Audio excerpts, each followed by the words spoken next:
Hello friends, எல்லாருக்கும் வணக்கம். Welcome to Asian talks. இன்றைக்கி சிறுகடைக்கு ஆசையில் மீனா எப்பவும் போல அவங்க அம்மாவோட கடைக்கு போகிறாங்க. அப்போ சத்யா வந்துடுறாரு. நான் காலேஜ் போகிறேன்னு சொல்லிட்டு கிளம்பி போகிறாரு. அப்போ சத்யாவுக்கு இந்தாடா பணம் வச்சுக்குன்னு சொல்லிட்டு மீனா கொடுக்குறாங்க. வேண்டாக்கா என்கிட்ட இருக்குது அப்படின்ற மாதிரி சத்யா சொல்கிறாரு. இல்லைடா பரவாயில்ல வச்சுக்கோ, ஏதாவது சாப்பிடு அப்படின்னு சொல்லி கொடுக்குறாங்க.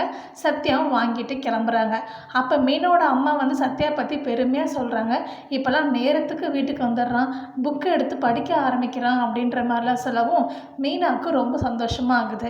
சிட்டி பற்றி அவனுக்கு தெரிஞ்சிருச்சுமா, கண்டிப்பாக அதுக்கப்புறம் தப்பு பண்ண மாட்டான் அப்படின்ற மாதிரி மீனா சொல்கிறாங்க. அப்போ தான் கோயிலோட ஐயர் வந்து ஒரு அம்மா கூட்டிகிட்டு வராங்க. இவங்க வீட்டில் கொலு வைக்க போகிறாங்களாம். டெய்லியுமே வந்து பலகாரம் செஞ்சு தரணுமா, நீ கொஞ்சம் செஞ்சு தரியா அப்படின்ற மாதிரி கேட்குறாங்க. அதுக்கு மீனாவோட அம்மா நானே பண்ணித்தரேன் அப்படின்னு சொல்லிடுறாங்க.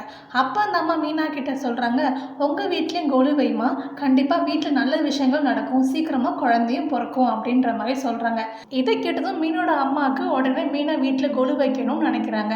அப்போ வந்து மீனாட்ட சொல்கிறாங்க, நீ உங்கள் வீட்டில் கொலு வையன் பாப்பா, அவங்க தான் சொல்கிறாங்களா நல்ல விஷயங்கள் நடக்கும் அப்படின்னு சொல்லிட்டுன்னு சொல்கிறாங்க. அதுக்கு மீனா சொல்கிறாங்க, எங்கம்மா என் மாமியார்லாம் ஒத்துக்க மாட்டாங்க அப்படின்னு சொல்கிறாங்க. உன் மாமியார் ஒத்துக்க மாட்டாங்க தான், ஆனால் உன் மாமனார்கிட்ட பேசிப்பாரு, அண்ணம்லானா கண்டிப்பாக ஒத்துப்பாங்க அப்படின்ற மாதிரி சொல்லிடுறாங்க. சரிம்மா பேசி பார்க்குறேன்னு சொல்லிட்டு மீனாவும் கிளம்பி போகிறாங்க. இதுக்கு நடுவில் ஸ்ருதியோட அம்மா வந்து ரவியை ஷாப்பிங் ஹாலில் அந்த பொண்ணு கூட பார்த்தாங்க இல்லையா, அந்த விஷயத்த ஸ்ருதி கிட்ட சொல்கிறாங்க. மாப்பிள்ளை ரொம்ப நல்லவர் தான், அந்த பொண்ணு மேலே டவுட்டாகவே இருக்குது எனக்கு, நீ கொஞ்சம் ஜாக்கிரதையாகவே இரு, நல்லா நோட் பண்ணு அப்படின்ற மாதிரி சொல்கிறாங்க. அதுக்கு ஸ்ருதி ஒரே போடாக போட்டாங்க.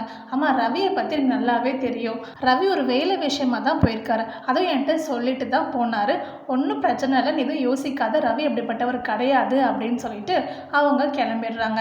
அப்புறம் மீனா முத்துக்கிட்ட கொலு விஷயத்த சொல்கிறாங்க. உடனே அவர் போய் அண்ணாமலைகிட்ட பேசுகிறாரு. அண்ணாமலை வந்து இதுக்கு விஜயா ஒத்துப்பாளா அப்படின்ற மாதிரி கேட்குறாங்க. நீ கொஞ்சம் பேசி பாருப்பா அப்படின்ற மாதிரி முத்துவும் மீனாவும் சொல்கிறாங்க.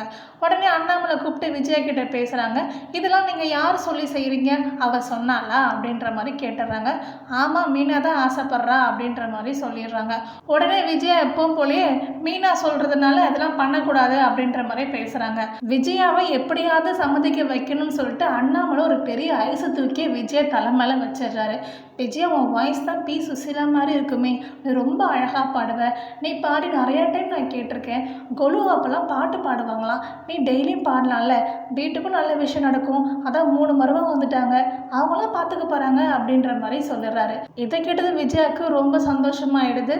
என் வாய்ஸ் பி சுசிலா மாதிரி தான் இருக்கும், என் ஃப்ரெண்ட்ஸ்லாம் கூட சொல்லுவாங்க தான் அப்படின்ற மாதிரி சொல்லிடுறாங்க. உடனே ஓகேன்னு ஒத்துக்கிறாங்க. அப்போ வந்து அண்ணாமலைக்கு வந்து ரொம்ப சந்தோஷமாக போயிடுது. அப்போ முத்து வந்து அண்ணாமலை கிட்ட, அப்பா உண்மையாகவே அம்மா ரொம்ப அழகாக பாடுவாங்களான்னு கேட்குறாரு. அதுக்கு அண்ணாமலை, யாருக்குடா தெரியும், நான் சும்மா ஒரு பிட்டு போட்டு விட்டேன் ஒத்துக்கணுன்றதுக்காக அப்படின்ற மாதிரி சொல்லிடுறாங்க. எது எப்படியோ அவள் சம்மதிச்சிட்டால, வீடு ஜாலியாக என்ஜாய் பண்ணு அப்படின்னு சொல்லிடுறாங்க. மீனாவுக்கும் பயங்கர ஹாப்பி. இதுக்கப்புறம் என்னென்ன விஷயம்லாம் நடக்க போது வெயிட் பண்ணி பார்ப்போம். ரோகிணி வர வீடியோ பார்த்துட்டாங்க, ஆனால் அவங்களால வந்து ட்ரான்ஸ்ஃபர் பண்ண முடியல அவங்க ஃபோனுக்கு. கண்டிப்பாக நெக்ஸ்ட் டைமும் ட்ரை பண்ண தான் போகிறாங்க. என்ன நடக்க போது வெயிட் பண்ணி பார்ப்போம். உங்களுக்கு வீடியோ பிடிச்சிருந்துச்சா வீடியோ லைக் பண்ணி நம்ம சேனல் சப்ஸ்கிரைப் பண்ணி சப்போர்ட் பண்ணுங்கள். தேங்க்யூ அண்ட் தேங்க்ஸ் ஃபார் வாட்சிங்.